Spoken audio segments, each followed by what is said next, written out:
If you want to avoid getting your loan application denied and even possibly avoid jail time, then you need to watch this video. This video is going to be all about owner occupancy and why it's so important if you're buying your first home. I'm Shaheedah Hill, getting you over the hill to home ownership and helping you confidently buy your first home. When you fill out a mortgage application, they're going to ask you if this home will be your primary residence. Now, why does that matter? When your home, the home that you're going to buy or applying for a mortgage for, is going to be your primary residence, the lender is going to offer you a lower interest rate, and they're also going to offer you a lower down payment. So a lower interest rate and a lower down payment. If the property you're buying is going to be your primary residence, you're going to live in that property. And for FHA loans, VA loans, and USDA loans, they're all owner-occupant mortgages. To get one of those mortgages, you have to say that you're going to be living in that house for at least 1 year.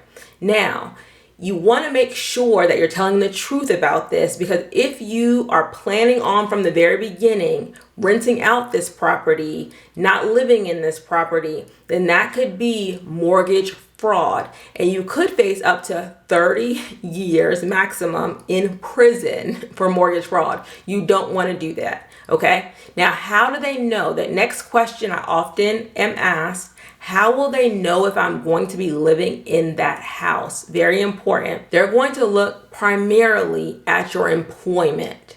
If you are working close to where you are purchasing this property, they will assuming there's not a lot of other, when they research you, they don't see a lot of other properties you own.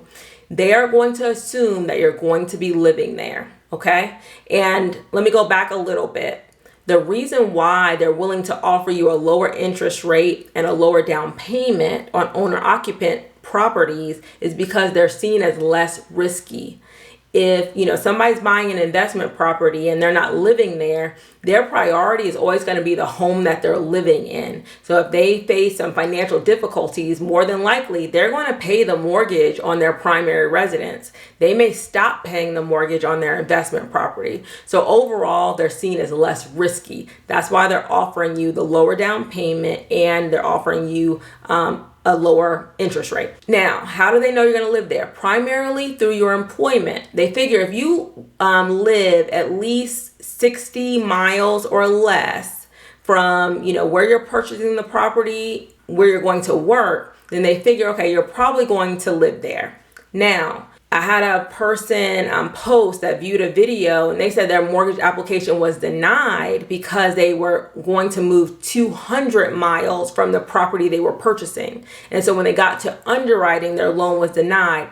200 miles seems like a long, they don't think, okay, you're going to commute every single day to this new house. Now, it could be regional, so, because a lot of times, like in the north, say New York, a lot of people live, farther out from where they work, and they have, high speed rail and that sort of thing. So there are exceptions to that, to the rules, depending on what's going on in that region, right? There's some people that live like in a border state, and they may buy a home in one state and then live in another state. So there are exceptions, but in general, they're looking for you not to move more than 60 miles or so from that employer. Now, if you are a remote worker, that does open you up to move anywhere, but you have to prove that you're a remote worker. You can't just be a worker that you feel like you're remote and they call and verify it with your employer, and your employer says no, they have to come into the office at least 2 to 3 times a week.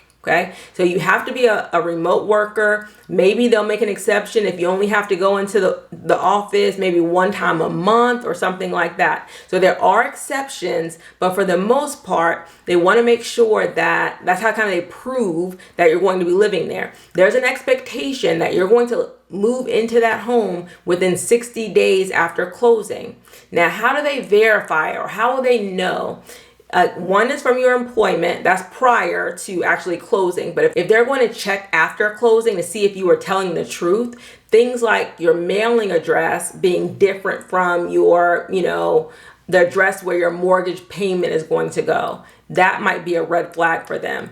Insurance, because a lot of times people get rental insurance on properties when they're going to have renters in it. They get a different type of insurance policy. Maybe you've listed the home on Airbnb websites. Maybe they'll find it that way.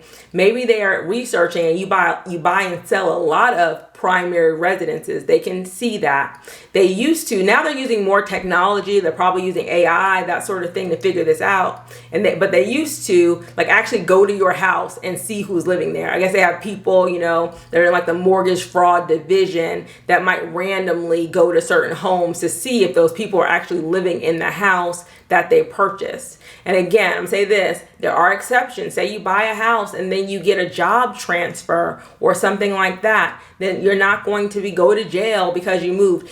So just keep good records of, you know, maybe there was an illness and you couldn't stay in the house anymore. Maybe you relocated. Maybe, you know, something could happen within that first year that caused you to move. It's really about the intent. Was your intent at the time of purchase to live in this property, and then you might have had a life change in which you had to do something else? But if your intent from the very beginning was to use this property for a rental, then that might be a problem. So you want to make sure that you're being honest on your application. You want to make sure that if you think you're a remote worker and you could live anywhere, then you want to make sure your employer is going to back that up. If there are some exceptions, like, you know, you don't have to go into the office that often, you want to ask your lender if that would qualify you to move further out from your employer.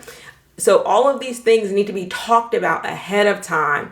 Now, for those of you that are close to retirement, then if you're retired, you can live anywhere because you're not, you know, you're probably getting a pension. Maybe, you know, you're making your money from your 401k, your investments. They're going to look at those types of things. So if you are retiring and moving to another state, they will allow you to live anywhere as well. So if you're not working, but you're getting income from other places, then, you know, that would open you up to still purchasing a primary residence in another state. I hope this was helpful. If you have any questions about owner occupancy, please comment on this video. If you are wondering what other ways can you get your mortgage denied, you know, after you've been pre-approved, watch this video next. Thank you so much for watching. Please like and subscribe to my channel for new videos every week.